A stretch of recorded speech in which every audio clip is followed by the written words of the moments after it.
everybody. Really appreciate you being here. Have a seat, please, please. Most of you know me. Enough with that stuff. Let's get on to work, shall we? Okay, good. Welcome, welcome. Good morning, everyone. Oh, wow, there are people I haven't seen in a long time in this room. How about that, huh? Yeah, holy moly, there are a few. Welcome, welcome. I don't take your time lightly. I am grateful for your time.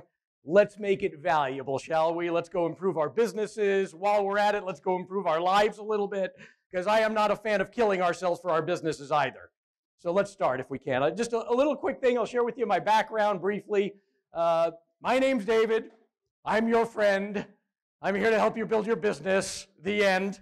I grew up in New York, okay? Queens, New York, lower middle income. It was a grind. Lived in the apartment building with views of apartment buildings.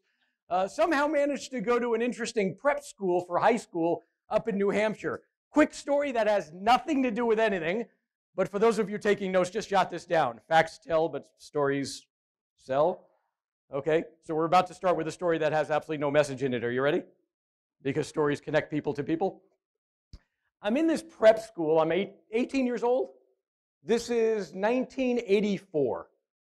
Somehow I get all of my credits done by the middle of the year, senior year. It's 1984. So in January, I got my credits done so I could apply to this internship program on Capitol Hill in Washington, D.C. And I get accepted along with 12 other high school students to work for senators and congressmen.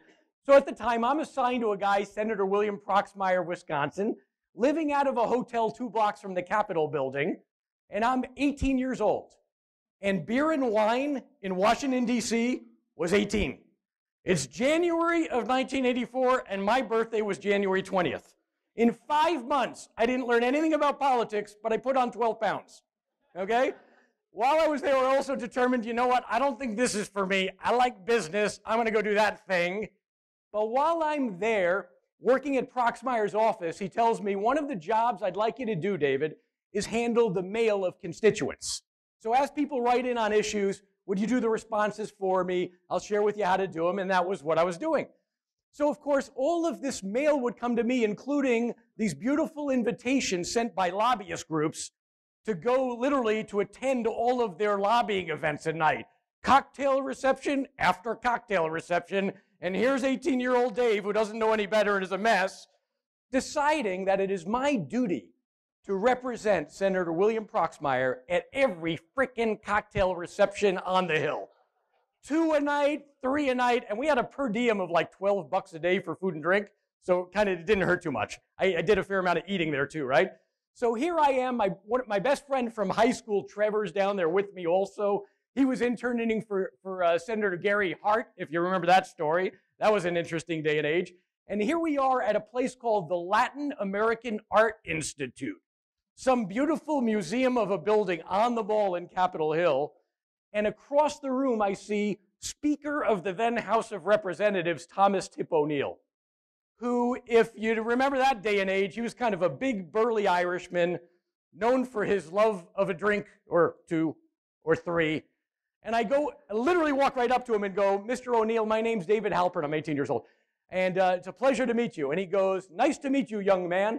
And he starts proceeding to tell story after story after story.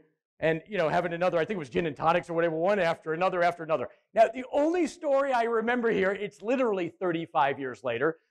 35? Am I getting that right? Something like that. It is 35. The only story I remember is this one.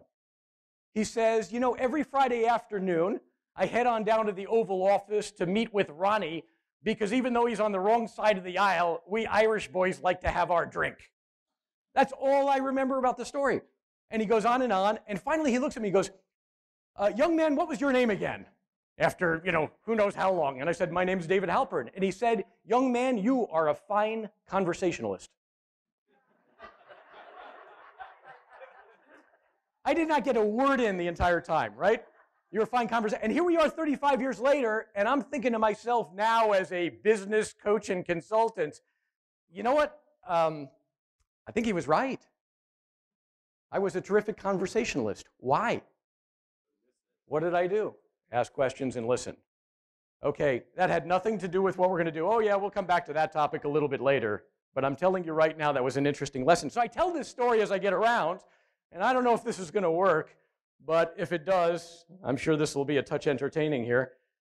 I tell this story to people. Somebody want to coach me? There we go. There it is. Somebody at the moment took a photo. And please, please don't ask me what somebody asked me last week. Are you the African-American guy? No, I'm not. Okay? It's like they don't believe me. They see me. That was my buddy Trevor.